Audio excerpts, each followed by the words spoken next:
So, as you can see, they're still out here, even in the rain. It's windy, it's cold. Let me get in here. Woo! So, got the flag here. They got the barrel. They're trying to get the fire going because it's hot. It is definitely cold out here. If you can tell, the rain, the wind, but people are still out here. So that shows you their dedication.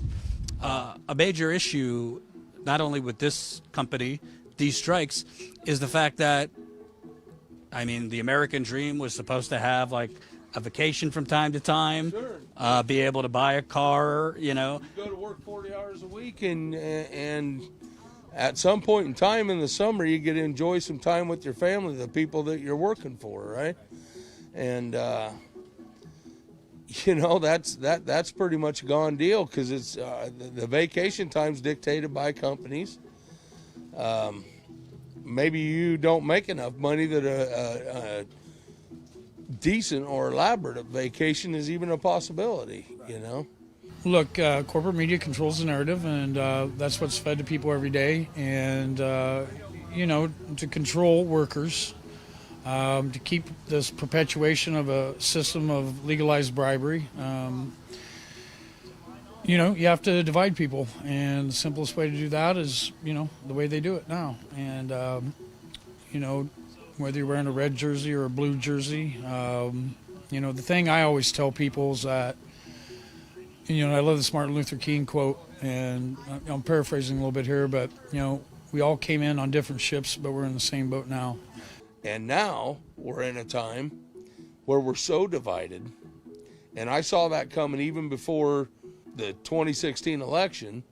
I knew that, and I honestly, to be honest, I don't believe it would have mattered if Hillary won or Trump. We just seen where we're at today.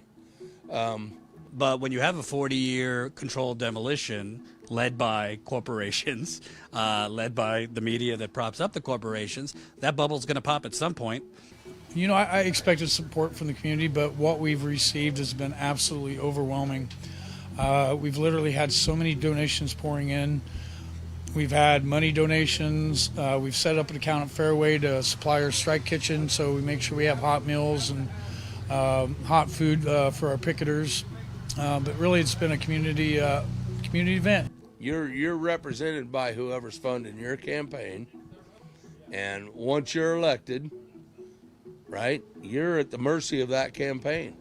You've got corporations like Amazon, Walmart, Elon Musk and his cars and what. All this stuff uses our highways, and they pay nothing in taxes. They pay nothing to improve those roads that they use. But yet we have people that still say, well, I'm not for socialism. Oh, I'm not for this. How can you be in a union and not recognize democratic socialism as a benefit?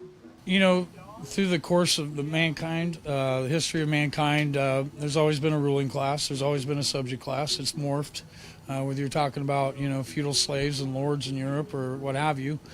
You know, the way we have it now is it's been corporate American takeover of our legislation, our courts, different things. And, yeah, really what freedom do you have when you're strapped to a job and you maybe need to work 20 hours overtime a week to make a go with your bills?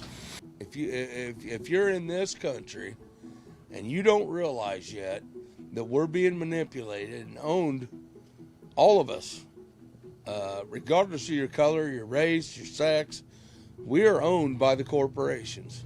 We're starting to get it. Just because you have a D by your name doesn't necessarily mean you're going to stick up for workers. I mean, we can look now and see what's happening. Dems have the trifecta in Washington, D.C. And, you know, where are we going? We still have a minimum wage that's been the same since 2009 as inflation creeps up every year. Rising healthcare costs, housing costs. You know, we have a right to work law. You know, it's been on the books for a long time. Why aren't we repealing that? You know, and again, Joe Biden, where are you at?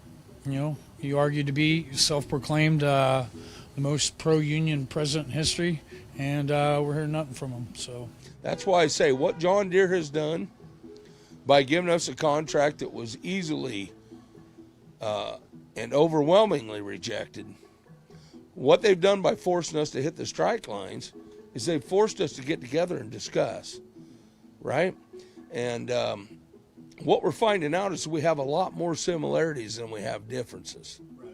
And one of the things I'm most proud of that I've seen in the little over a week that we've been on strike is the solidarity and the coming together and the putting aside our personal differences for the sake of solidarity and for fighting for what we want. That's what I've seen that I'm most proud of with this. And I believe it's going to branch out. Hopefully that solidarity spreads to union and non-union.